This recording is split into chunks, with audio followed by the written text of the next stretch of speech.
dele bastante, vermos aquilo que o Senhor já fez em nossas vidas.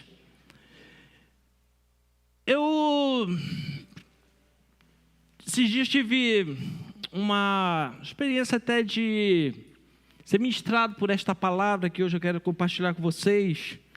Uns dias atrás eu fui pregar em uma casa de recuperação de um pastor amigo, e foi bem interessante que durante a palavra eu até usei esse texto, e eu não sabia até que era o texto básico, vamos dizer, daquele local, daquela casa de recuperação, de um grande homem de Deus, o pastor Ronaldo, na cidade de Potim, faz um trabalho lindo de recuperação de usuários de entorpecente, de bebida alcoólica.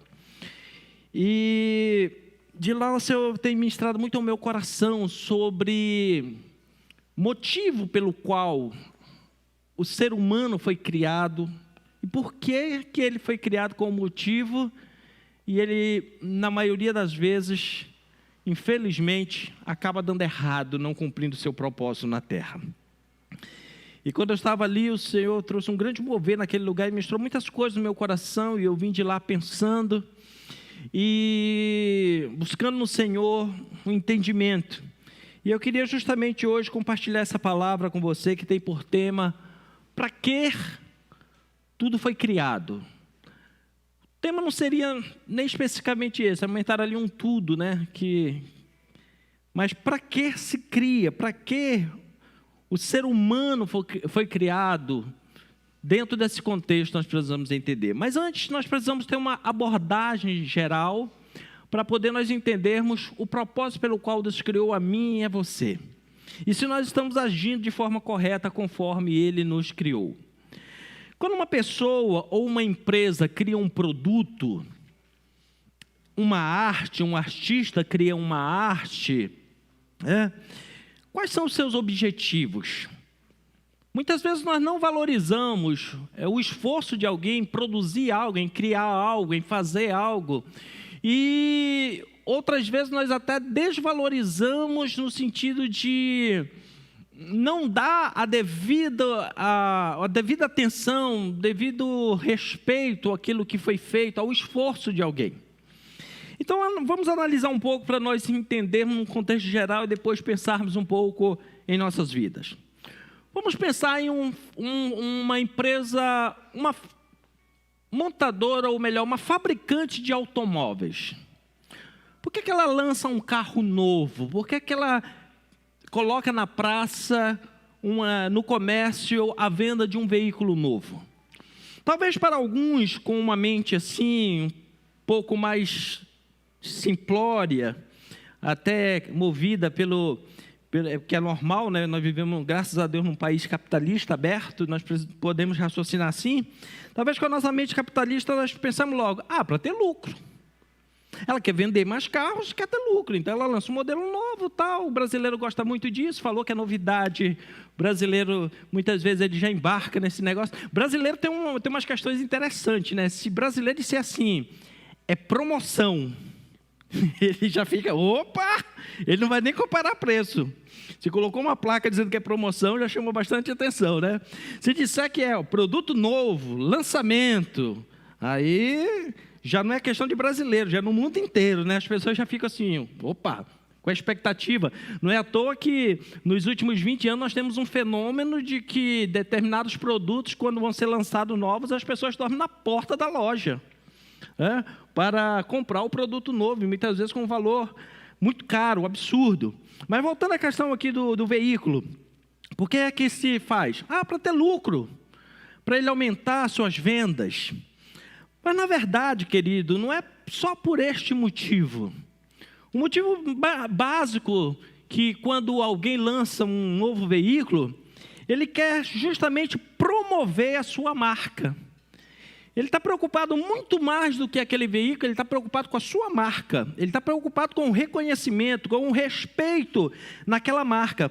Porque se aquela marca, aquele novo veículo for lançado e ele agora cair no gosto popular, esta marca ela vai conseguir agregar um valor a ela, imaterial, que é reconhecimento, respeito, e consequentemente virar o lucro.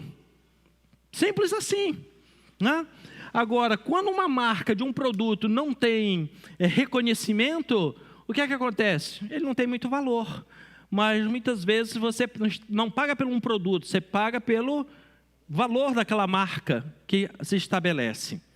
Vamos pensar num fabricante de um computador, de um celular.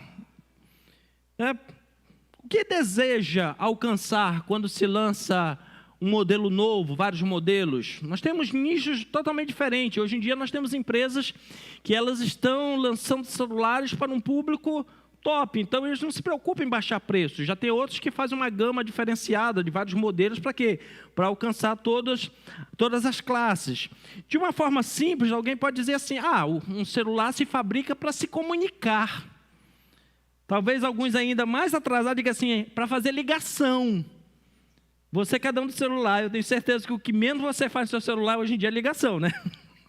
Você faz inúmeras coisas e ligações é o menos que você é o mínimo que você faz.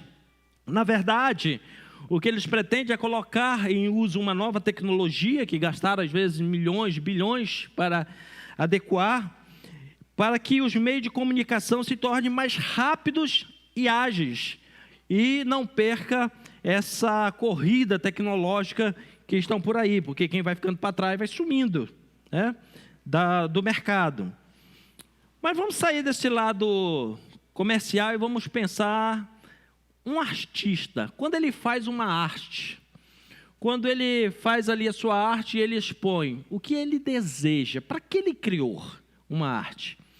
Muitas vezes eu creio que boa parte de nós aqui que não somos críticos de arte, quando o indivíduo faz então uma arte abstrata, nós olhamos e dizemos assim, eu faço esse negócio melhor. Aí eu pergunto, cadê a sua arte abstrata? Você diz que faz melhor, mas você nunca fez, né? Mas um artista, quando ele faz, talvez para alguns, diga assim, ele fez para que as pessoas reconheçam o seu talento. Na maioria das vezes não é só isso. A maioria das vezes um artista, quando ele faz uma obra-prima, como ele lança, ele quer expressar ao público os seus sentimentos e provocar emoções nas pessoas. Esse é o principal motivo pelo qual um artista faz uma arte, expõe. Ele quer demonstrar os seus sentimentos e provocar em quem olha emoções. Por isso que tem determinadas artes, seja plástica, seja escultura, seja o que for, algumas com um rosto muito triste. Por quê? Porque está demonstrando sentimentos, e as pessoas quando olham para lá se entristecem também. Já outros fazem uma arte bem mais colorida, bem mais alegre, demonstrando também o seu sentimento e causando emoções diferentes. Vamos trazer isso agora para o campo espiritual. Por que um pregador faz um sermão, uma pregação, uma palavra para trazer à igreja? Qual a sua pretensão? Talvez na cabeça de uma pessoa que não tem entendimento espiritual, ela vai dizer assim, isso aí é para fazer a cabeça dos outros, isso aí é para vir com conversinha, isso é para manipular as pessoas. Talvez pensem assim, ok? Mas o verdadeiro motivo, querido, quando nós nos dispomos a transmitir uma palavra, um sermão, é transmitir uma mensagem, uma ideia, um conhecimento, um ensino, para que possa proporcionar na vida do indivíduo crescimento, mudanças, transformações, para que ele alcance propósitos, ele tenha entendimento de propósitos que Deus estabeleceu e possa se adequar a ele. Então, quando você ouvir uma pregação da palavra de Deus, querido, comece a pensar dessa forma, no que eu posso aplicar essa palavra na minha vida para que eu possa crescer em conhecimento, em graça, em sabedoria, em espiritualidade, né? Para isso nós precisamos absorver a palavra. Diante dessa introdução, a pergunta básica que hoje nós queremos fazer é: para que Deus criou o homem? Para que Deus criou o ser humano? Para que Deus criou eu e você? Por que Deus nos criou? O que Ele tinha em mente? Qual o seu objetivo? E talvez para alguns dizer assim, pastor, se eu soubesse que era sobre isso que ia falar hoje, eu talvez ficasse na minha casa e dava mais resultados. Mas por nós não sabermos, muitas vezes, o real motivo pelo qual nós fomos criados, é que nós passamos anos e anos da nossa vida dando cabeçada de um lado para o outro e não acertamos o caminho. Porque tudo aquilo que foi criado por um propósito e não cumpre esse propósito, querido, vai ter problemas no meio do caminho. Vai ter dificuldades no meio do caminho. Então, para que Deus criou o homem? A palavra de Deus responde essa pergunta na carta de Paulo aos Romanos, capítulo 11, o versículo 36. Carta de Paulo aos Romanos 11, 36, responde para nós para que Deus criou o homem. Diz assim o texto: porque dele, por meio dele e para ele são todas as coisas. Porque dele quem? Do Senhor, por meio dele e para ele são todas as coisas. Então, a ele, pois, a glória eternamente.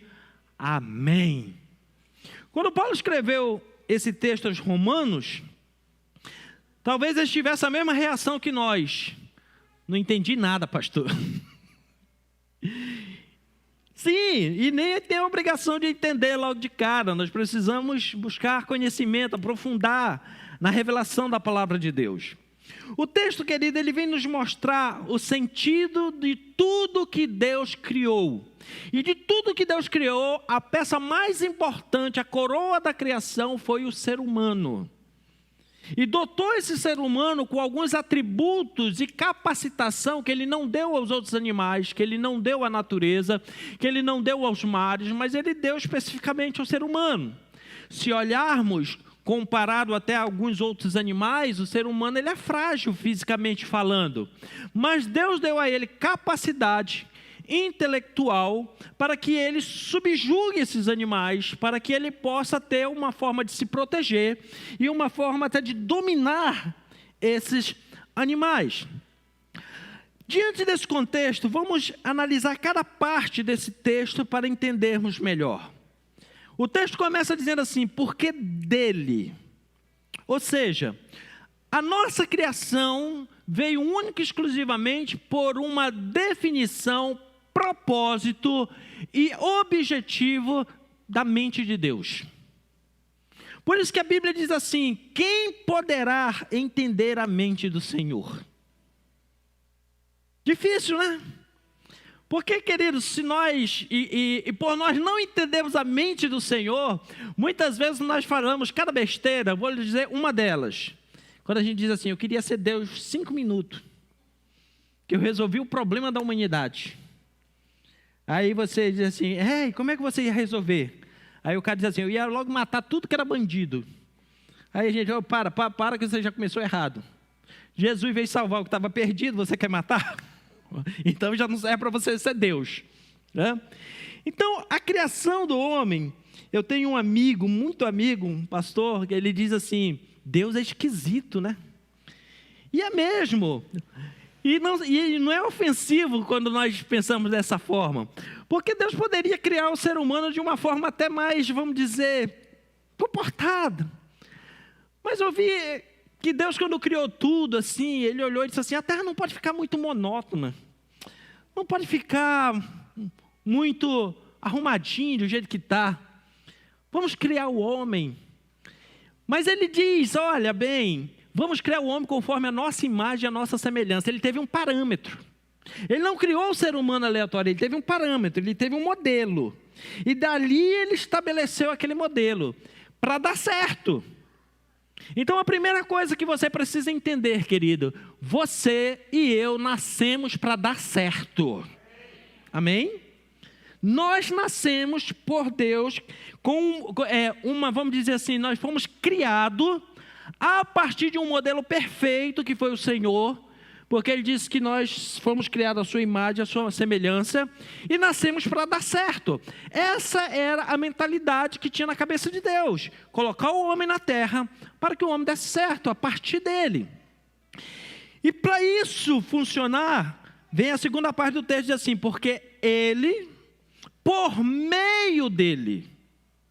Veja bem, quando Deus criou o homem na terra, nós muitas vezes temos uma mentalidade muito simplista da criação do homem.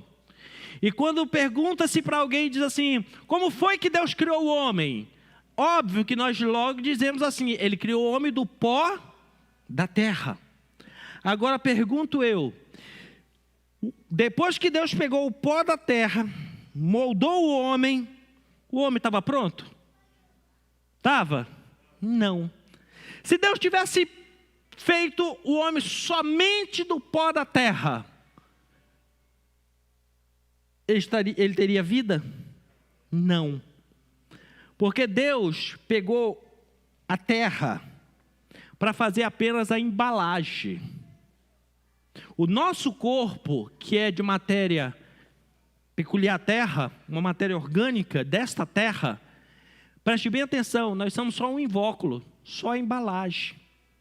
E esse é o nosso grande problema, não começarmos a entender de forma correta, que a parte mais importante do ser humano não é a parte que ele foi criada da terra.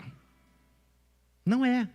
Porque se o ser humano tivesse sido criado da terra, somente os elementos da terra não tinha capacidade de fazer ele semelhante a Deus. Então entra a segunda parte do texto, diz assim, por meio dele, porque o que foi que deu vida ao homem? O sopro que saiu de dentro de Deus. Então Deus agora pega uma parte que está dentro dele, o fôlego de vida, e sopra nesta matéria terrena que ele tinha feito, e agora o homem passa a ter fôlego de vida. Então ele foi quem planejou, e o homem só existe porque a principal matéria-prima da existência do homem não veio da terra, veio de Deus. Porque só da terra o homem não passaria de um boneco de barro.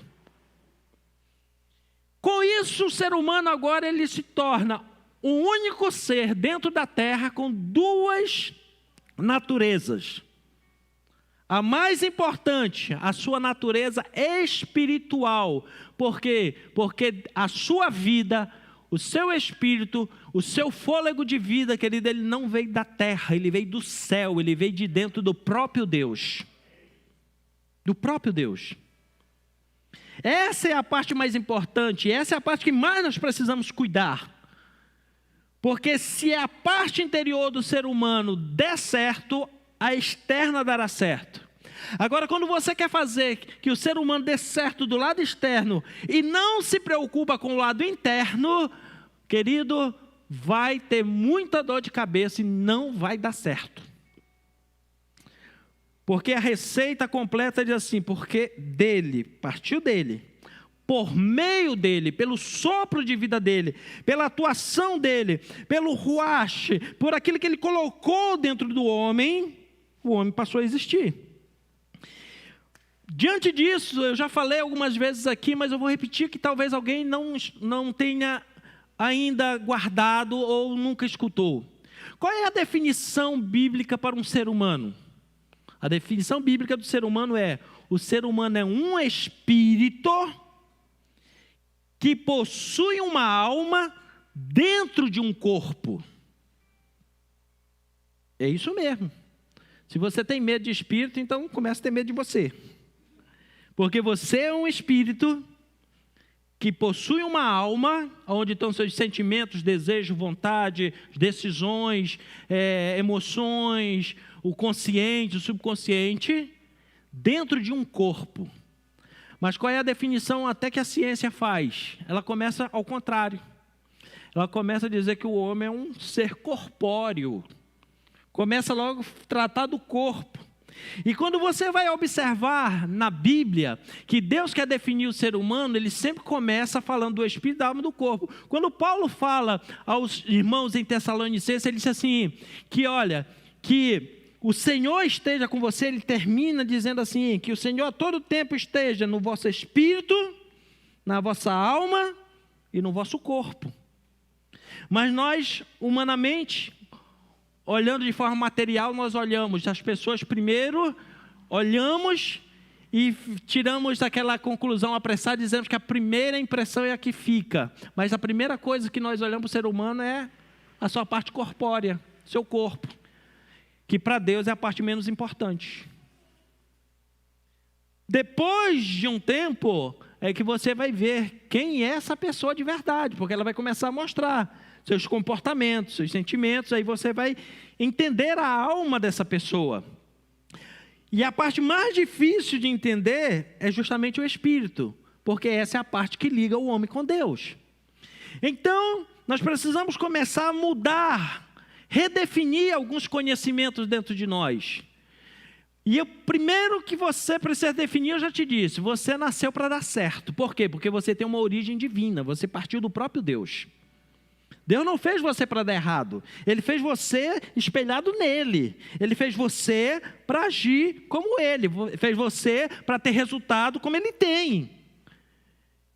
Não tem aquela mentalidade de dizer, não, que isso, Deus é grande demais, eu estou tão pequeno, inferior, não sei o que mais. Querida, essa mentalidade, ela é humana e diabólica. Nós temos que ficar com a mentalidade bíblica, que você é imagem e semelhança do Deus que te criou.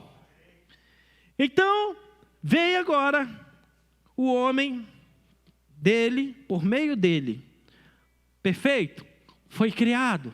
Está respirando, está raciocinando, está pensando, está andando, está se relacionando, está tendo as suas emoções expostas. Agora vem a parte final da história. Para quê? Deus fez com matéria-prima dele, com o modelo dele, para quê? E aí é que nós nos enganamos. Que nós começamos a dizer assim, eu nasci para ser um médico, eu nasci para ser um engenheiro, eu nasci para ser um comerciante, eu nasci para ser um intelectual, eu nasci para ser um advogado, eu nasci para ser um pastor, eu nasci para ser um líder. E nós começamos a definir coisas que são, vamos dizer assim, de segunda linha para nossas vidas.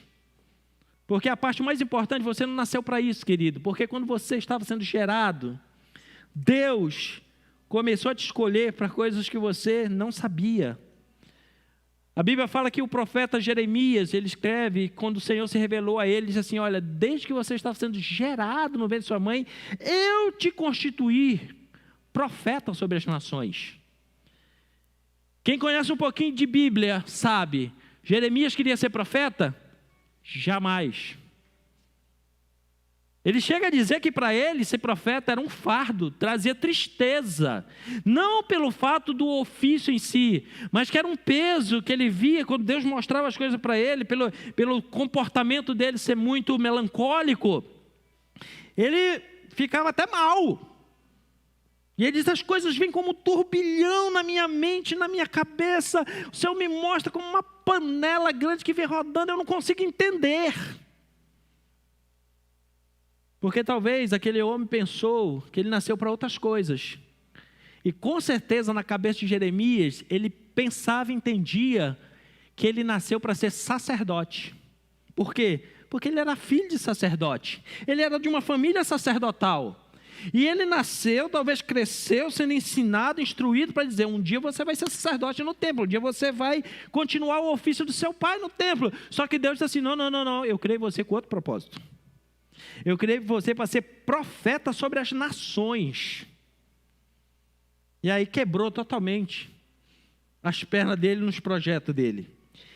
E aí, querido, antes de você pensar para que você nasceu nessa terra, e é um dos principais motivos que o ser humano entra em depressão, ele não saber o motivo da sua existência, ele não saber o propósito da sua existência, e ele começa a fazer interrogações, para que eu nasci? Por que eu vim nesse mundo? Por que eu sofro? Por que as coisas não acontecem comigo? E tal.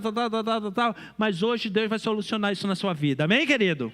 Porque a Bíblia diz, para que você nasceu? Porque dele, por meio dele e para ele. Você nasceu para Deus. O problema é que nós achamos que nós nascemos para nós.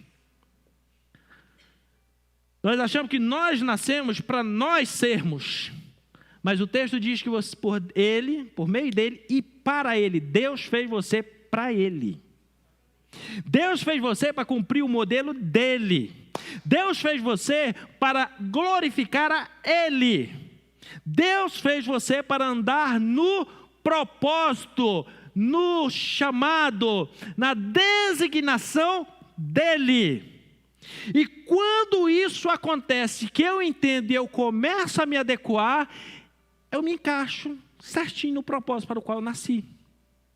Agora, quando eu não entendo isso, e eu quero fazer do meu jeito, as coisas começam a dar errado.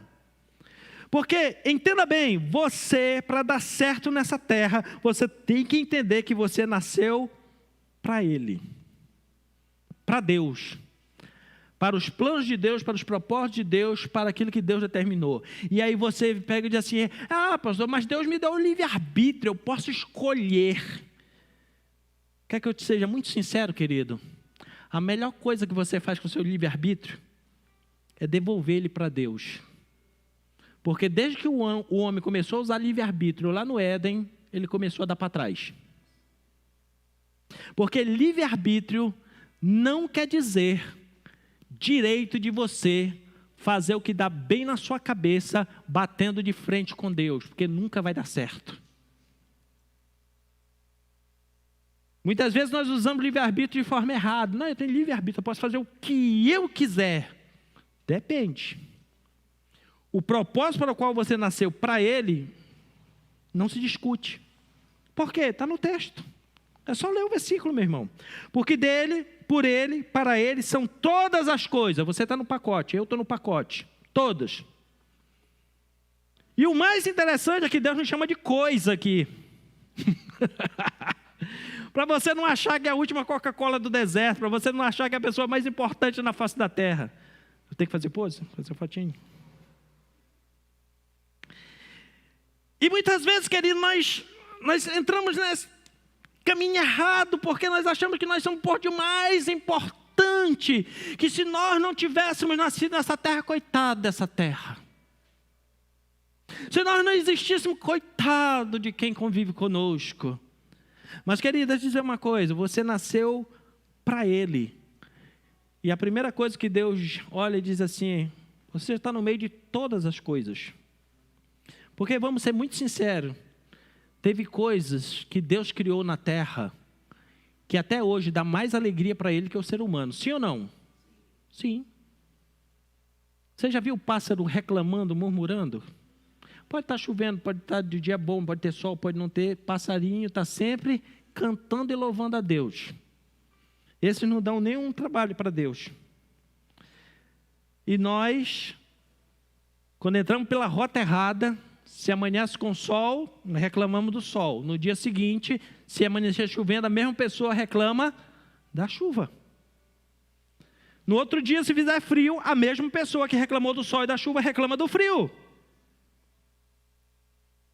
Então, no meio das outras coisas, um passarinho cumpre mais seu propósito que nós, porque todo dia ele acorda louvando a Deus. Todo dia ele acorda agradecendo. Todo dia ele acorda dando gratidão a Deus. E aí vem um grande detalhe. Sabe por que é que as coisas faltam para nós e para os passarinhos, não? Porque Jesus falou isso em Mateus. Olha as aves do céu, elas não plantam, não colhem, não guardam em celeiro, mas todos os dias Deus dá a ela a sua alimentação. Por que é que não falta comida para eles? Porque aqui tem uma chave, meu irmão, do reino. E sobre isso eu vou pregar no próximo domingo. Existe uma chave que te mantém próspero a vida toda. E prosperidade não é só ter dinheiro. Prosperidade, acima de tudo, é ser suprido em todas as áreas da sua vida. Um passarinho não planta, não colhe, não põe em celeiro, mas tudo que ele precisa, ele tem. Porque ele acorda todo dia com gratidão, agradecendo a Deus, louvando a Deus. E como eu falei, não se discute, porque o final do versículo diz assim, e a ele, pois, a glória eternamente, amém. Amém, acabou, não se discute mais o assunto.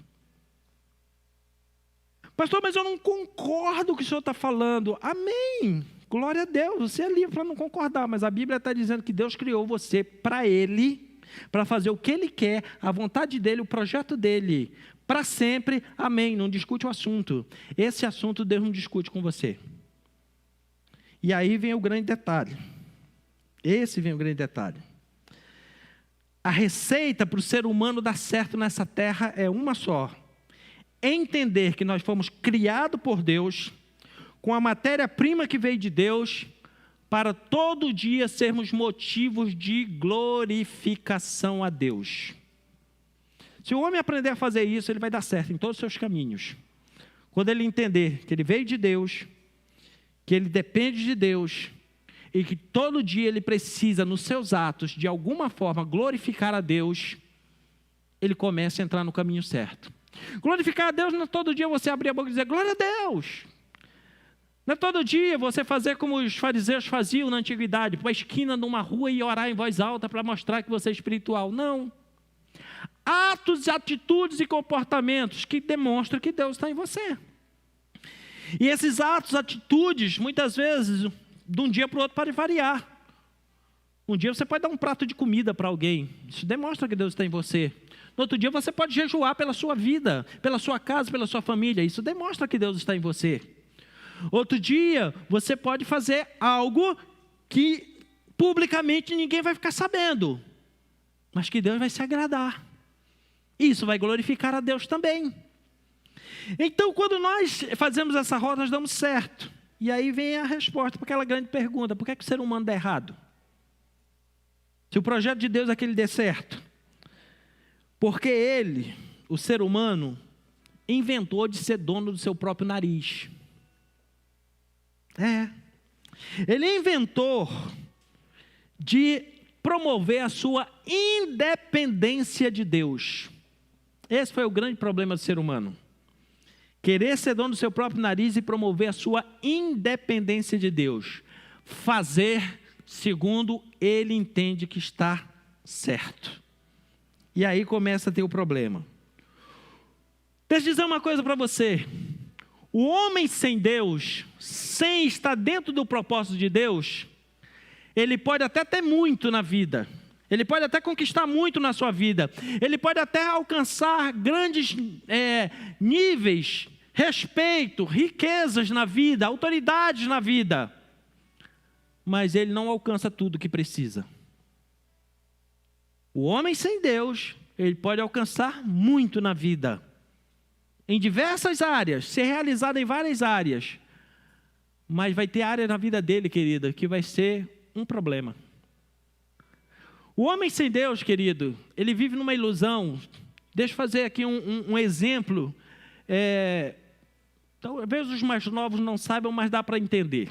Antigamente existia os baldes, antes de ser de plástico, eles eram de ripa, né, de madeira.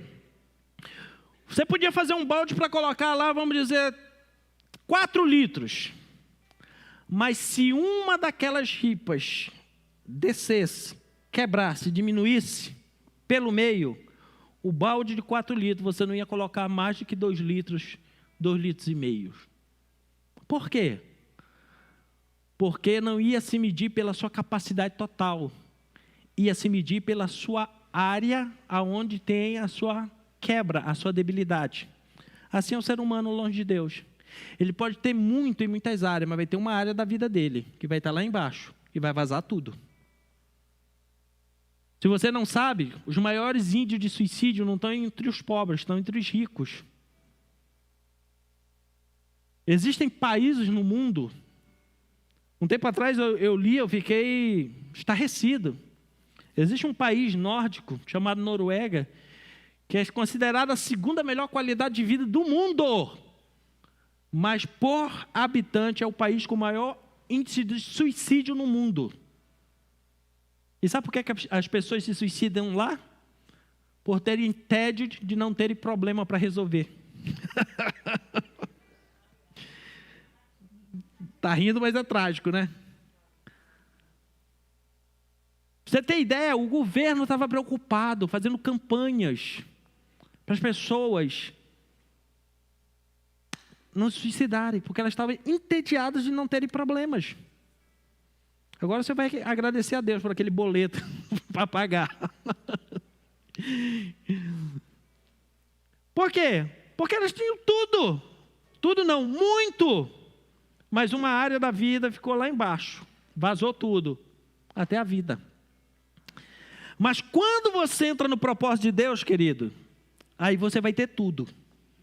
Vou lhe dar um exemplo na Bíblia, para você não achar que as minhas palavras são vazias. Livro de Gênesis, capítulo 33. Se você puder abrir esse texto aí, na sua Bíblia, seja ela digital, seja ela folhal, mas isso não é para depois você ficar mexendo no celular, tá? Senão eu vou chamar o pessoal aqui para cantar aquela musiquinha assim, eu vou orar para Deus queimar teu celular. É melhor ele queimar do que você se desviar, diz a música. Mas eu queria que você lesse esse texto comigo. Gênesis capítulo 33, versículo de 9 a 11. Do que fala esse texto? Fala do encontro de dois irmãos, Jacó e Esaú. Vou resumir a história para nós chegarmos no texto. Irmãos gêmeos nasceram, tinha uma questão de herança, porque existia uma lei que o filho mais velho ele tinha direito a 2/3 da herança e o outro tinha direito a só 1/3 da herança. Jacó, ele era meio revoltado com a história, disse assim, mas nós éramos gêmeos, só porque o outro nasceu primeiro, eu nasci inclusive segurando no calcanhar dele lá, nascemos juntos. Não, mas ele é o mais velho, ele tem direito ao dobro da herança, só tem direito a uma parte. E ele fez uma tramóia junto com a mãe dele, enganou o pai que estava ficando cego e tomou a bênção da primogenitura. Porque além das bênçãos materiais, a primogenitura também, o indivíduo recebia todas as promessas que foi dado para a sua família, vinha para o filho mais velho. E agora, ele engana o seu irmão ameaça ele de morte, ele foge, passa-se mais de 20 anos, ele volta. Nessa volta, ele já não é mais apenas um fugitivo, porque quando ele fugiu, Jacó ele não tinha nada, mas quando ele voltou, ele já tinha família, já tinha 11 filhos, já tinha bastante riquezas. E quando ele vem, no dia anterior dele encontrar com seu irmão, ele teve o maior encontro da vida dele. Ele encontrou-se com o Senhor no Val do Jaboque. Ali a sua vida foi mudada, porque quando Deus troca o nome de uma pessoa na Bíblia, Ele está mudando a história, está mudando o caráter daquela pessoa. E está fazendo uma mudança profunda na vida daquele homem. Depois que ele teve esse encontro com Deus e tudo mais, agora ele vai se encontrar com seu irmão. E para se encontrar com seu irmão, ele manda antes presente para o seu irmão. Manda um bando com gado, com ovelhas, jumentas, um camelo, manda um presentão mesmo, que era o que mais tinha valor naquela época. Quando ele manda tudo isso para o seu irmão, os dois se encontram. E aí vamos chegar aí no capítulo 33, versículo 9.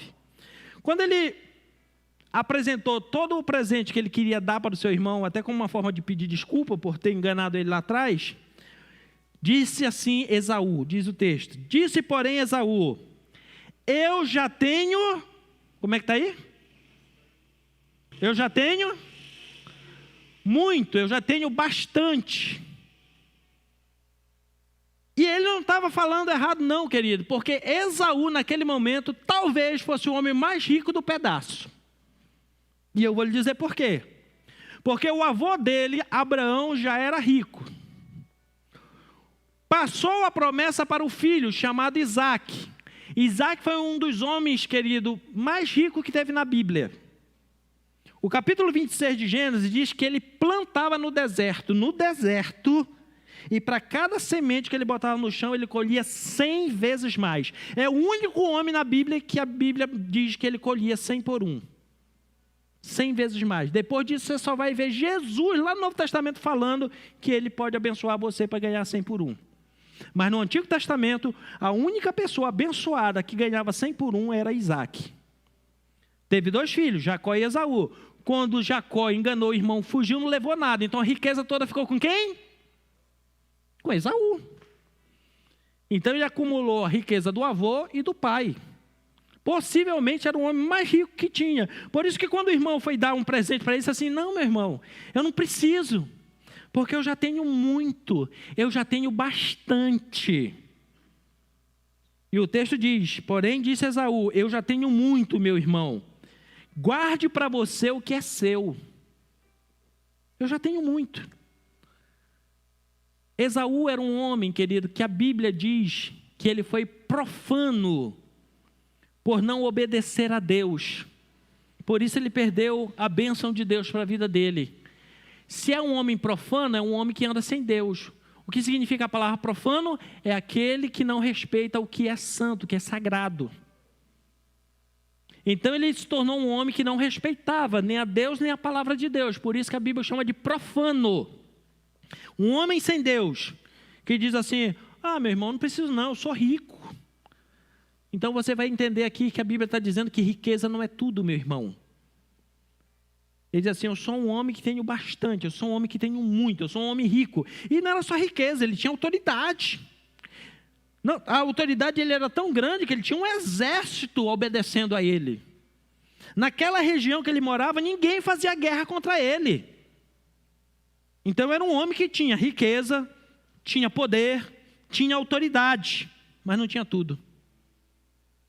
Vamos continuar o texto. Mas Jacó insistiu e disse: não, se te agradar de mim, aceite esse presente da minha parte, porque ao ver a tua face, é como se eu contemplasse a face de Deus. Vamos parar aqui. Por que ele está dizendo isso? Porque no dia anterior ele encontrou Deus face a face. E quando ele se encontrou Deus face a face, Deus faz uma pergunta para ele, você lembra?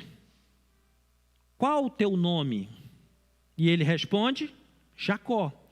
Só por que Deus faz essa pergunta intencional a ele? Porque se você voltar alguns capítulos na Bíblia, essa pergunta já tinha sido feita para Jacó. Quando? Quando ele foi enganar o seu pai. Que ele entra levando uma comida para receber a bênção da primogenitura, para enganar o pai e receber a bênção da primogenitura. O pai dele perguntou quem ele era. E o que ele disse? Sou Esaú. Então Deus agora, quando pergunta para ele como é teu nome, faz ele lembrar que ele usou o nome de Esaú para enganar os outros. Agora ele tem que admitir quem ele era. Por isso que ele chega na frente de Esaú e diz assim: olha, meu irmão, agora quando eu olho para você, eu olho a face de Deus. Agora quando eu olho para você, eu me lembro do meu encontro com Deus. Quando eu olho para você, eu lembro da repreensão que eu tive de Deus. Então, fica tranquilo que eu não vou te enganar mais. Porque quando eu olho para você, eu tenho o mesmo temor do que estivesse olhando para Deus. E aí ele continua, no versículo dizendo assim: contra para Deus. Além disso, tu me recebestes tão bem, aceita, pois, o presente que te foi trazido, pois Deus tem sido favorável para comigo, e eu já tenho tudo o que preciso. Você está vendo a diferença do homem com Deus e sem Deus? O profano, que era rico, tinha exército, tinha autoridade, tinha tudo, ele tinha muito. Jacó tinha família, tinha riqueza, tal, mas ele declara que tinha tudo. Por que ele tem tudo e o outro só tem muito? Porque ele tinha agora algo que completa o ser humano: comunhão com Deus. O indivíduo sem comunhão com Deus, ele nunca será completo. Sempre vai faltar alguma coisa na vida dele. Sempre vai faltar. Riqueza, sucesso, reconhecimento, isso é muito. E não está errado você ter. Mas tudo você tem quando você se encontra com Deus. Quando você realmente começa a viver para Ele. Conforme o projeto original que Ele te criou. Aí você tem tudo. Porque esse homem agora, ele tinha o que Esaú não tinha. Ele tinha paz. E Esaú não tinha paz. Ele tinha comunhão com Deus. Esaú não tinha, porque era um profano. Ele era um homem que tinha uma vida transformada. Esaú, a vida dele não era transformada, porque ele vivia longe de Deus. O homem longe de Deus, ele pode adquirir muito na vida, mas nunca vai adquirir tudo. O tudo só vem quando você entrar no propósito de Deus, viver para Ele. Admitir o plano dele na sua vida. quando você baixar o nariz empinado e reconhecer a sua dependência de Deus, a sua necessidade de Deus. Aí você vai começar a viver algo que na Bíblia diz que eu e você fomos criados para viver em plenitude. O que é plenitude? Ser pleno em todas as áreas da vida. Vamos voltar ao exemplo do balde de ripa? Todas as ripas estão lá em cima, você poder ser cheio até a boca. Isso é plenitude. Plenitude não é você ser bem sucedido na sua área financeira, mas a sua área sentimental está arrebentada. Isso é ter muito, mas não é ter tudo. Ter tudo é quando, por mais que você não tenha tantas riquezas materiais, mas você tem valores, graças dadas por Deus, que tem muita gente que olha para você e diz assim: eu queria ter o que você tem. Eu queria ter essa paz que você tem. Eu queria ter essa alegria que você tem. Eu queria ter, olha, essa firmeza que você tem. Porque uma pessoa, querido, que realmente tem um encontro verdadeiro com Deus e a vida transformada com Deus, ela não tem murmuração na sua boca. Ela tem gratidão. Até no dia que está mal, ela confia no Senhor.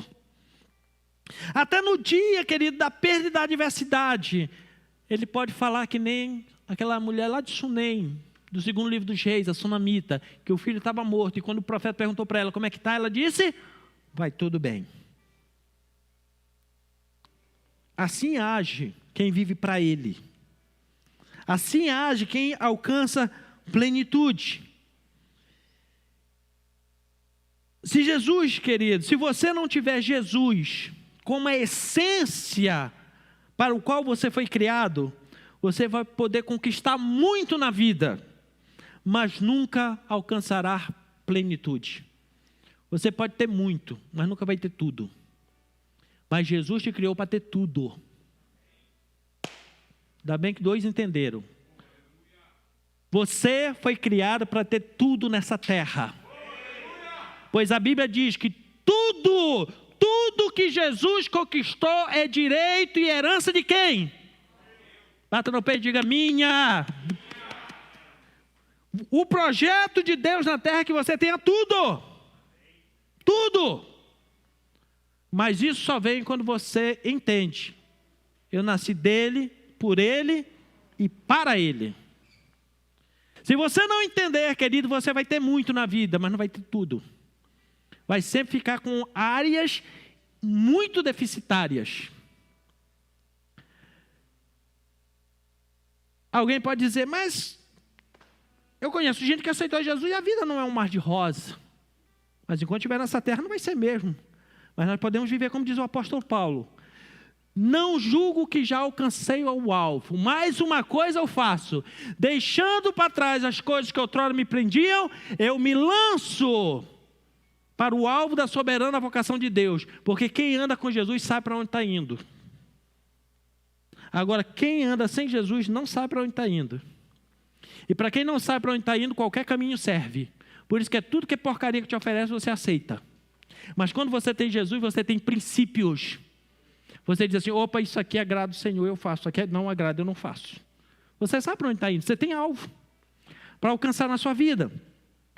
Isso é muito simples para entender, querido. Vamos voltar às questões materiais para ver se a gente consegue assimilar melhor o espiritual. Quando um produto é feito, fabricado, e você usa ele inadequadamente, de forma errada, o que é que vai acontecer com esse produto? Vai estragar. Sabe qual é o nosso grande problema também como brasileiro? Não gostamos de ler manual.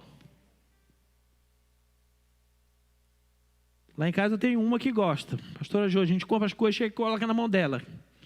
Ela lê o manual inteiro. Mas eu tenho certeza que já tem muita gente aqui que está aqui, que está me ouvindo, que tem experiência. Quantos produtos você comprou e conseguiu estragar ele novinho? Colocou na tomada antes de ler e deu BO? Colocou para funcionar antes de ler o manual e deu problema? Porque se você coloca para funcionar de forma correta, vai dar certo. Agora, se você pega de qualquer jeito, qualquer forma, não tem os cuidados necessários que o fabricante mandou, aquele mesmo produto tem uma vida útil reduzida. Assim é o ser humano. O fabricante é Deus, o manual é a Bíblia. O manual do fabricante é a Bíblia. Quando nós entendemos e começamos a viver, querido, nós começamos a funcionar de forma correta. Agora, quando nós deixamos para o lado o manual e queremos fazer do nosso jeito, querido, vai dar BO. Vai dar BO, vai dar problema. Vai, por quê? Porque o uso inadequado de qualquer coisa que é feita estraga. E o ser humano se estraga por não andar no propósito para o qual ele nasceu. Dele, por ele e para ele. Você nasceu para agradar a Deus. Sabe por que a maioria das pessoas na Terra vive num caos terrível? Porque tem tantos problemas dentro da sua alma, inclusive de aceitação, porque você está fazendo tudo errado, querido. Você não nasceu para agradar os outros. Você nasceu para agradar a Deus. E aonde é que o ser humano se perde? É quando ele começa a querer agradar os outros. Agradar os outros para quê, meu irmão? Você quer agradar a gente que não paga as tuas contas. Mas Deus, quando você precisa, clama para Ele, te ajuda ou não a pagar as contas? Então você tem que agradar Ele, não é quem fala mal de você. Aí nós caímos em algumas armadilhas, que em vez de agradarmos a Deus, obedecermos o que Deus manda, nós ficamos incomodados, preocupados com a nossa reputação. Deixa eu dizer uma coisa para você, querido. Jesus, estou falando de quem? Quando veio na terra, a última coisa que ele se preocupou foi com reputação. Quer que eu prove para você na Bíblia? Ele ia comer com pecadores, com fariseu, com escriba, com qualquer um. E o pessoal falava mal dele pra caramba. Jesus uma vez chegou a dizer, engraçado, né? João Batista, quando andou com vocês, não comia, não bebia, vocês diziam que ele era endemoniado. Eu como e bebo, vocês dizem que eu sou endemoniado também, não dá para agradar vocês também, né? Jesus não se preocupou com reputação. Existia uma lei na antiguidade, querido, que veio lá dos primórdios da lei hebraica. A mesma lei que se aplicava para um nazireu se aplicava para um profeta. Exemplo, não podia tocar em morto, em defunto. Quando Jesus veio na terra e ele perguntou assim, que diz os homens que eu sou? A maioria achava que Jesus era um profeta. E profeta que tocasse em defunto, querido, perdia o seu ministério. Em quantos defuntos Jesus tocou? Todos que apareceram na frente dele. E ressuscitou. Ele se preocupou com o que os outros iam achar e falar? Não ia.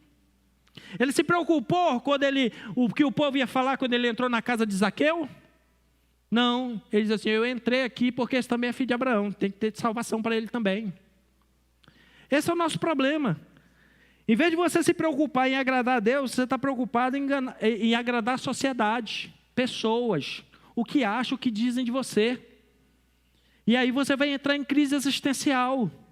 Mas eu fiz tanto para agradar e tal. Meu irmão, quer viver bem? Deixa eu dizer uma coisa para você.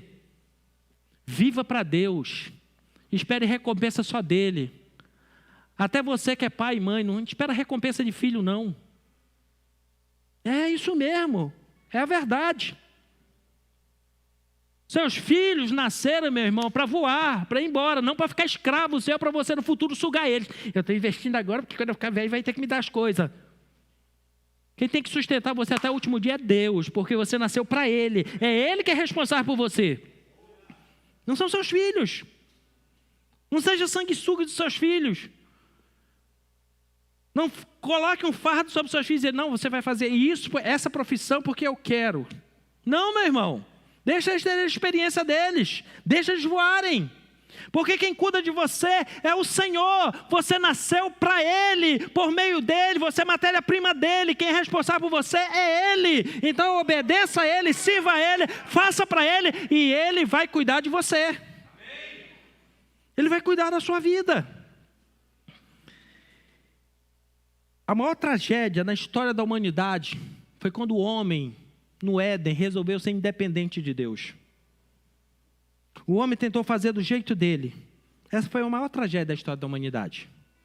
A partir daí vieram as outras. As brigas, dissensões, guerra, problemas e assim sucessivamente. Porque tudo começou quando o homem saiu da dependência de Deus. Parou de ouvir a Deus para agradar a serpente. Vê se tem cabimento um negócio desse. Parar de agradar aquele que me criou dele, com matéria-prima dele, para louvar ele, para satisfazer uma serpente falsa que quer destruir. E quantas vezes nós estamos fazendo isso na vida? Nós não servimos a Deus, não temos compromisso com Deus, não vamos na casa do Senhor, não tomamos posição diante de Deus porque nós estamos querendo agradar pessoas que vão te decepcionar, que vão te deixar na mão qualquer hora dessa. Então hoje eu vim aqui dizer para você que a sua vida tem tudo para dar certo e nasceu para dar certo, nasceu para ter tudo, nasceu para viver em plenitude. Mas quando você entender que você nasceu dele, com matéria-prima dele, e tudo que você fizer precisa louvar a ele, precisa glorificar a ele. O seu trabalho secular precisa agradar a Deus. As suas boas obras e atitude, até quando abençoa alguém, precisa agradar a Deus. Porque se você faz para você ser reconhecido, você não agradou a Deus, você só perdeu tempo. Não porque eu sou filantropo, eu ajudo as pessoas, eu dou cesta básica, eu dou sopa, eu dou isso, aquilo, outro. Mas na hora de dar cesta básica para alguém, fotinho para botar na rede social. Você está agradando quem? Você. Você não está agradando a Deus. Porque a Bíblia diz que o que a tua mão direita der, a esquerda não tem que saber. Muito menos a rede social. Quando você entender isso, querido, a sua vida vai entrar por um processo de readequação para o propósito original que você nasceu. Então, se você não tinha uma resposta, por que você veio esse mundo? Por que você nasceu? Por que eu estou vivo? Por que as coisas acontecem comigo? Para toda essa resposta, o texto que eu li para você, de Romanos 11:36, responde: porque você nasceu nessa terra? Por que você vive? Por que está tendo problema? Por que as coisas não estão dando certo?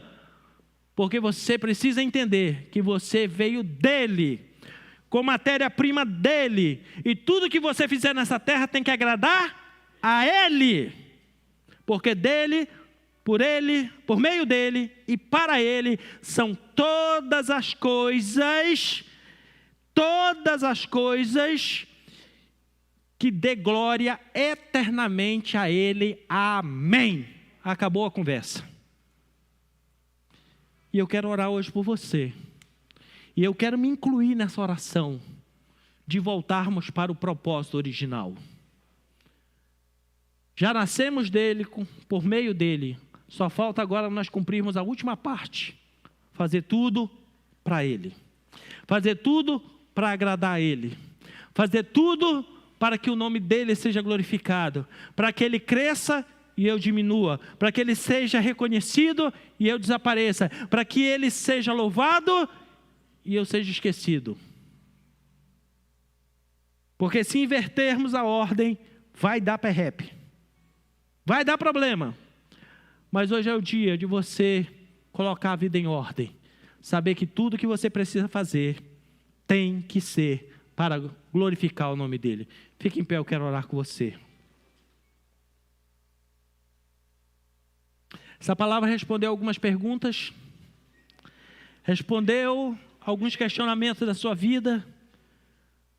A partir de hoje, tudo que você fizer, pergunte assim: Senhor, isso te agrada? Senhor, eu tenho um projeto aqui lindo, maravilhoso, eu estou querendo fazer isso, estou querendo fazer aquilo, fazer um empreendimento, fazer isso, aquilo. Isso vai te glorificar. Isso vai agradar o teu coração. Isso vai agradar o Senhor. Senhor, eu tenho um projeto, eu quero fazer, Senhor, eu quero estudar algo, quero fazer um curso tal. Como que com isso eu vou poder fazer o teu nome glorificado? Se a resposta vier, querido, que não vai glorificar a Deus, eu já vou dizer para você, esquece. Agora, aquilo que você fizer, que entender que vai glorificar a Deus, tem um carimbo dele escrito sucesso. Quando você entra no propósito para glorificar a Deus, e você entra numa guerra, sabe o que é que Deus diz para você? Acalme o seu coração, porque a guerra não é vossa, é do vosso Deus. Ele se mete na tua guerra, Ele compra a tua briga, Ele vai na frente, Ele luta, Ele derruba os gigantes. Quando aparece qualquer outra circunstância, e ali você está glorificando a Deus, não importa se os homens vão reconhecer, se não vão, se vão entender, não vão, querido, não importa, porque eles não vão poder solucionar a sua vida, mas o Senhor vai. Você nasceu, e eu vou repetir mais uma vez, com um propósito: agradar a Deus. Tomara que o Espírito Santo, a minha oração hoje é que o Espírito Santo convença o teu coração, que você nasceu com um propósito definido nessa terra: glorificar a Deus. Fazer tudo para que Ele seja glorificado, para que Ele seja bendito, para que Ele seja reconhecido, para que Ele seja temido, para que Ele seja louvado. Quando você fizer isso, querido, Ele vai começar a fazer coisas melhor do que você planejou na sua vida. Projetos que talvez na sua mente você diz assim, mas estava tudo certinho aqui na minha cabeça. Na hora que eu comecei a botar em prática, o negócio começou a desandar para um lado e para o outro. Volta para a rota hoje, meu irmão, em nome de Jesus. Volta o seu caminho para glorificar a Ele, para bendizer a Ele. E aí vai cumprir a palavra de Deus, diz que você prosperará em todos os teus caminhos. Vai ter plenitude na sua vida. Não vai ter mais crise existencial. Não vai ter mais desejo pela morte. Não vai ter mais uma dor que você não sabe explicar no seu peito, no seu coração. Mas que quando você se adequou, você não vai conseguir explicar o tamanho da alegria que transborda dentro de você, o tamanho da alegria no seu coração. Por que há uma plenitude tão grande, uma alegria, algo tão grande que você quer dar para todo mundo essa alegria, você quer expandir, você quer que os outros tenham uma experiência. Por quê? Porque você experimentou o melhor de Deus para a sua vida. Nós vamos orar agora. E eu queria convidar você a fazer essa oração. Não peça nada para Deus. Não apresente nenhum problema para Deus. Nesta oração, noutra a gente pode fazer isso. Mas nessa específica agora, porque a oração tem que ter propósito. Você não vai orar por um ato religioso, no final de uma palavra sempre a gente ora. Não, nós vamos ter propósito nessa oração. E nessa oração, se você quiser fazer, faça, se não fique em silêncio. Mas a nossa oração aqui vai ser: Senhor, hoje eu quero voltar para o propósito original para o qual eu nasci nessa terra. Eu entendi que eu nasci do Senhor, por meio do Senhor e para o Senhor. Eu quero voltar ao propósito, Senhor. De tudo que eu fizer, louve o Teu nome, engrandeça o Teu nome, bendiga o Teu nome. Que o Senhor apareça, que o Senhor seja reconhecido, que o Senhor seja glorificado, que o Senhor seja aplaudido, que o Senhor seja exaltado. Quando nós entrarmos nessa rota, daqui a um tempo você vai poder dizer: eu não preciso ter muito, porque eu já tenho tudo. Eu não preciso ser como aqueles que lutam desesperadamente para ter muito e depois perdem. Mas eu sou daqueles que caminha com o Senhor e tenho tudo. E nesse tudo, querido, inclui a maior bênção que o ser humano pode receber: a vida eterna com Deus. Nesse tudo está a garantia da salvação. Nesse tudo está a garantia que, seja pela morte, seja pelo arrebatamento, um dia você estará com o Senhor de eternidade em eternidade. Você estará na Nova Jerusalém de Deus, onde não haverá choro, luto, pranto, onde não vai haver nada disso, mas vai haver o quê? O propósito para o qual você nasceu: dia e noite glorificando a Deus, dia e noite exaltando a Ele, dia e noite diante dEle, dizendo que santo, santo é o Senhor, aquele que é digno de abrir o selo, aquele que é eterno para todo sempre. Nós precisamos, queridos, se você quer morar um dia com o Senhor no céu, ensaie na terra. E que ensaio eu preciso fazer? Glorificar Ele, porque é o que nós vamos fazer no céu, dia e noite, glorificando ao Cordeiro de Deus. Dia e noite, reconhecendo a glória dEle. Dia e noite, tributando a Ele a honra que é devida. Se você quer, tome essa decisão hoje. Senhor, eu entendi porque que eu já lutei, tantas coisas saíram do propósito, não deram certo, mas a partir de hoje eu nasci do Senhor, por meio do Senhor, e eu vou viver para o Senhor, para glorificar e exaltar o seu nome. Comece a fazer esta oração. Diga você mesmo com as suas palavras ao Senhor: Senhor, diante dessa palavra, eu quero voltar ao propósito original. Eu quero voltar, Senhor, ao propósito para o qual eu nasci. Eu nasci para o Senhor. Eu nasci para servir o Senhor. Eu nasci para adorar o Senhor. Eu nasci para fazer o teu nome conhecido. Eu nasci para que o Senhor seja reconhecido na minha vida. Eu nasci para que o Senhor seja glorificado através dos meus atos. Eu nasci para te adorar. Eu nasci para bendizer o teu nome. Eu nasci para que em todo o tempo haja na minha garganta altos louvores de gratidão e louvor ao teu nome. Ora lá, bacanta lá. Canta lá, baixei, canta lá. Que você faça, continue essa oração, expresse diante do Senhor, diga do profundo do seu coração. Se você ainda não tomou uma decisão de receber Jesus como Salvador hoje, não deixe passar de hoje. Seja você que está aqui ou você que me assiste, nesse momento atemporal, tome uma decisão agora, onde você estiver, declare-se: Jesus, eu te recebo no meu coração, eu recebo o Senhor como Deus da minha vida, porque a partir de hoje eu quero viver para o Senhor, no propósito do Senhor. Eu cansei, Senhor, de perder. A partir de hoje eu quero meu direito, a minha herança de ter tudo, e isso começa quando o Senhor está na minha vida. Oh, aleluia, aleluia. Espírito de Deus, Espírito Santo de Deus, que a tua presença hoje neste lugar nos traga entendimento, que nos traga discernimento desta palavra, que nós nascemos do Senhor, por Ele, por meio dEle e para Ele, para o Senhor, que é merecedor de glória eternamente, amém. É para o Senhor que nós estamos hoje aqui, entregando as nossas vidas, voltando ao propósito original para o qual nós nascemos, em nome de Jesus, aleluia.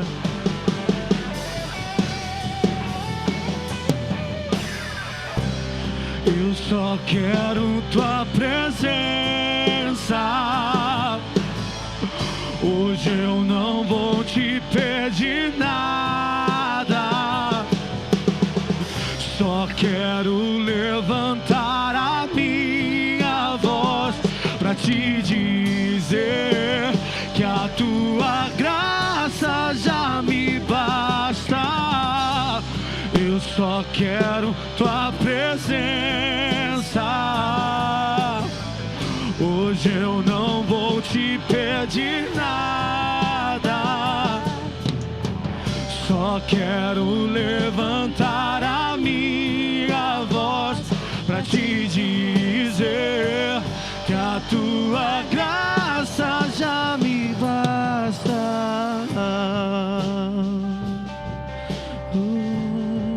Aleluia. Que a graça do Senhor esteja sobre a tua vida, porque ela que te basta, porque o poder de Deus se aperfeiçoa na sua fraqueza. Você não nasceu, querido, para ser perfeito, você nasceu para servir a Deus. Não cobre um excesso de perfeição de você, porque isso vai ser um jugo sobre a sua vida. Mas para andar em perfeição, basta fazer o que Ele manda, o que Ele diz, o que Ele conduz na sua palavra. Hoje Deus quer mudar a tua história. Hoje Deus quer mudar a tua história, de uma história de fracasso, numa história de vitória, numa história de bancarrota, numa história de prosperidade, numa história, querido, de depressão, para uma história de alegria, por uma história de atribulado, sem paz de espírito, para alguém que tem paz de Deus na sua vida, que aonde chega, transpira a paz de Deus. Hoje é o dia que, assim como o Senhor encontrou com Jacó no Val do Jaboque e mudou, e ele saiu dali dizendo: agora eu tenho tudo. Hoje Deus também proporciona para você. Ele quer que você tenha mais do que muito. Ele quer que você viva em plenitude. E essa plenitude só vem quando nós nos rendemos a Ele. Se renda ao Senhor hoje. Se renda a Ele. E você vai ver que vai cumprir a palavra. Entrega o teu caminho ao Senhor, confia nele, e o mais Ele fará sobressair a sua justiça. Não é você que tem que fazer justiça, não é a justiça dos homens que tem que agradar o teu coração, mas é a justiça dele sobre você. Fará sobressair a tua justiça como o sol da manhã, trazendo os seus raios salvação, alegria. Oh, aleluia! É o que o Senhor quer fazer para a sua vida nesse tempo. Se você, como eu falei já anteriormente, quiser tomar a decisão de entregar sua vida ao Senhor, se reconciliar com Ele, de voltar ao propósito, à aliança, não perde tempo não, é hoje, é agora. É agora, o tempo é esse, de sair daqui decidido. A partir de hoje, é dele, por meio dele e para ele. Aleluia. Porque eu nasci dele, por meio dele, e viverei para ele. E com isso, ele será eternamente glorificado. E quando a glória do Senhor invade a terra, querido, quando a glória do Senhor enche como as águas do mar, onde chega, o deserto se torna fértil. Aonde havia infertilidade, vai começar a ter colheita.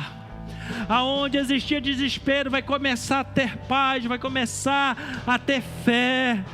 Onde havia tristeza, vai começar a ter festa de alegria. Aonde existia desistência, vai se renovar agora as tuas forças para correr e não se cansar, para alcançar o alvo da soberana vocação de Deus para a sua vida. É o que Deus hoje proporciona para você. Você não está ouvindo essa palavra à toa. Você está ouvindo essa palavra porque Deus tem uma palavra profética para você. Deus tem um compromisso com você. Deus um dia liberou uma palavra para a sua vida, e essa palavra que você muitas vezes tem que cobrar: Deus, quando é que vai acontecer? O Senhor está dizendo: é para Ele. Faça para Ele, e a palavra se cumprirá na sua vida. Bandere canta labachei, canta ecovalás. E você vai ver que cada uma das promessas do Senhor não foram em vão. Cada uma delas tem que cumprir um propósito. Hoje você só precisa se adequar no lugar certo, na posição certa. E aquilo que durante anos você correu atrás e não aconteceu, em poucos dias vai se cumprir na sua vida. Esse é o ano para você expandir, crescer, conquistar como nunca conquistou, colher até onde você não plantou. Mas volte para o propósito e para o princípio, e o Senhor fará o resto na tua vida. Dante rebalabachei, canta rabachore, canta labás. Oh, Espírito de Deus, enche as nossas vidas, os nossos corações neste lugar, para entendermos e tomarmos esse caminho e essa direção.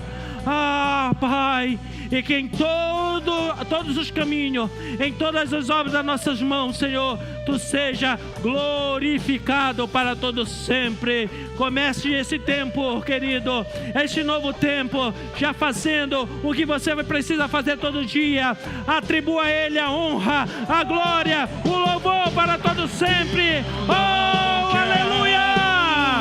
A Ele a glória, a Ele a honra.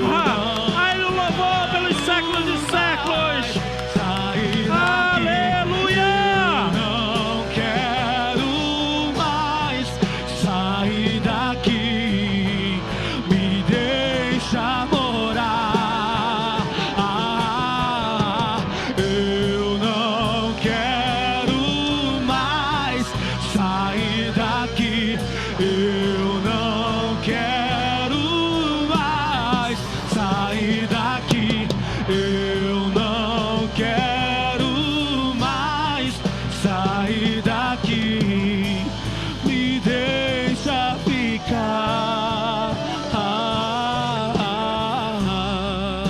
Aleluia. Aleluia. Aleluia. Amém. Amém. Que seja esse o nosso propósito a partir de hoje. Em nome de Jesus. Antes de nós nos apresentarmos no altar para trazermos nossas ofertas, nossos dízimos, como forma de gratidão, escute a última coisa que eu tenho a lhe dizer hoje. Você fez o que você quis até hoje, do jeito que você quis. Está satisfeito com o resultado? Está satisfeito com o resultado? Deixa eu dizer uma coisa para você. O projeto de Deus é muito melhor. Ah, como é melhor. Viva para Ele. E recupere o tempo perdido. Tempo é a moeda que Deus deu para todo ser humano na forma igual. Para todo mundo Deus deu o mesmo valor. E quando se perde, só Deus recupera. Só Deus restaura. Porque quando Ele quer, Ele faz até o tempo voltar atrás. Está na Bíblia.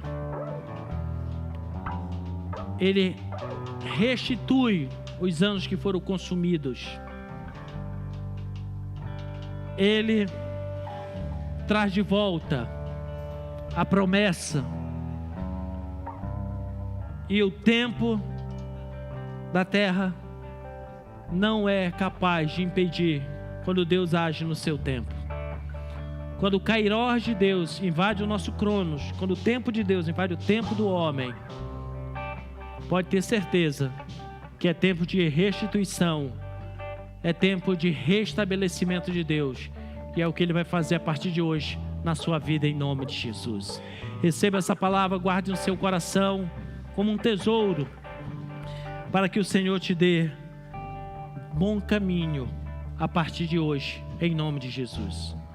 Nós vamos nos apresentar agora no altar do Senhor, trazendo as nossas ofertas, os nossos dízimos, as nossas primícias, como forma de louvor, como forma de gratidão, como forma de agradecimento a Ele, forma de louvar o seu nome. Porque até o teu trabalho secular, aquilo que o Senhor te deu no dia a dia, o que é que Ele coloca na sua palavra para você devolver o dízimo? Porque está dentro do propósito. Você é dele, vive para Ele. Você faz para Ele. Você faz pelo reino dEle. Você faz pela causa dEle. E Ele vem e supre o restante. Ele vem e abre porta onde não tem. Ele abre caminho no meio do deserto. Porque é Ele que supre as nossas necessidades. É Ele que nos coroa de glória e de misericórdia. Pai, eu abençoo cada um dos teus filhos, como sacerdote, como profeta, que entendem a tua palavra e que exercem fidelidade, Senhor, na tua presença e na tua casa. Que o Senhor, Deus, os surpreenda de uma forma sobrenatural, linda, tremenda, maravilhosa, para o louvor do teu nome e da tua glória. Que possamos entender que quando nos apresentamos no altar e trazemos, Senhor, nós estamos fazendo para o Senhor, para Ele, para que Ele seja glorificado, para que o seu reino possa expandir na terra. E por isso, Senhor, venha o sim e o amém da tua parte sobre as nossas vidas. É o que nós oramos em nome do amado Cristo Jesus. Amém. Venha ao altar, traga o seu melhor, com muita alegria e com esse entendimento. Meu Deus é para Ele. De milagres, Deus de promessas, caminho no deserto, luz da escuridão. Meu Deus, esse é quem tu és. Deus de milagres, Deus de promessas, caminho no deserto, luz na escuridão. Meu Deus, esse é quem tu és. Meu Deus é Deus de milagre, Deus de promessas, caminho no deserto, luz da escuridão. quem tu és. Deus de promessas, caminho do deserto, luz na escuridão. Esse é quem tu és. Deus de milagres, Deus de promessas, caminho do deserto, Luz na escuridão. esse é quem tu és.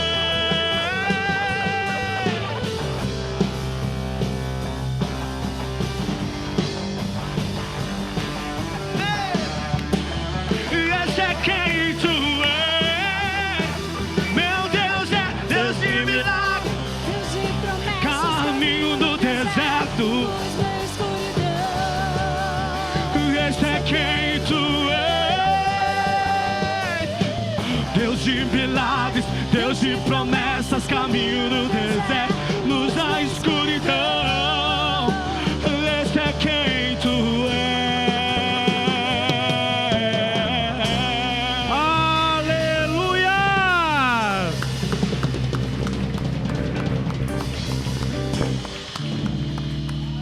Amém. A você que nos assistiu, seja nesse tempo ou em outro tempo, que o Senhor te abençoe. Entre em contato conosco, é um prazer, mesmo você estando distante, poder abençoar a sua vida, abençoar o seu coração, você fazer parte do nosso campo online também. Que a bênção do Senhor esteja sobre você e a sua casa, em nome de Jesus. A você que está aqui, querido, hoje, neste lugar, a você que veio nos visitar, você está convidado não apenas a visitar, mas fazer parte desta família, desta igreja, desse corpo de Cristo, para que Deus possa nos dar graça e caminharmos em direção ao propósito dele nas nossas vidas. Quarta-feira, Shida. O que nós precisamos fazer para que esse ano possa ir bem, possa se encaixar? Nós falamos na semana passada que para esse ano dar certo na nossa vida, nós temos que deixar para trás as pendências. E quarta-feira o Senhor tem mais uma palavra tremenda, ensinando como sermos bem-sucedidos nesse ano. Então esteja aqui conosco na quarta-feira às 19h30. 19h30, nós começamos uma hora depois, domingo é uma hora mais cedo. Esteja aqui e receba essa palavra da parte do Senhor, em nome de Jesus. E no próximo domingo nós estamos aqui e eu estou com um propósito no meu coração de que pelo menos um domingo no mês falar sobre uma das chaves do reino.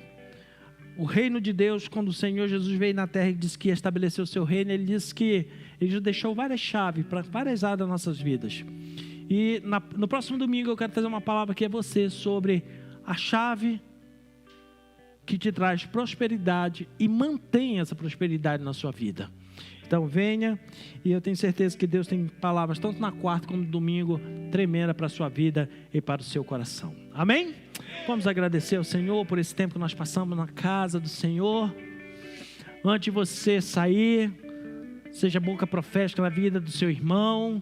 Diga para ele assim: você nasceu para o Senhor, não esqueça disso.